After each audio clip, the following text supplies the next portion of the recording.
Video yang memperlihatkan tenda acara hajatan diterpa angin kencang viral di media sosial.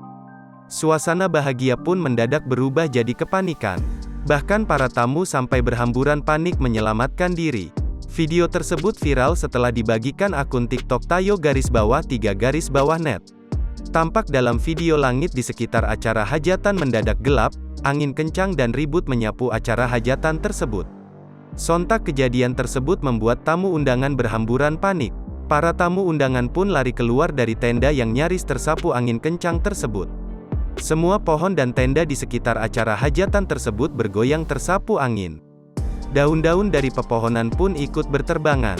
Terdengar, sejumlah tamu undangan tersebut juga berlarian hingga mengucap takbir. Mereka panik dan menyelamatkan diri dari sapuan angin kencang di dalam tenda. Dalam video tersebut hanya tertulis narasi, "Bubar-bubar angin kencang". Sayangnya tak dijelaskan lokasi kejadian hajatan diterpa angin kencang tersebut.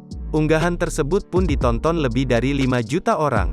Warganet pun sampai membanjiri kolom komentar unggahan tersebut. Tak sedikit warganet yang turut simpati atas kejadian tersebut.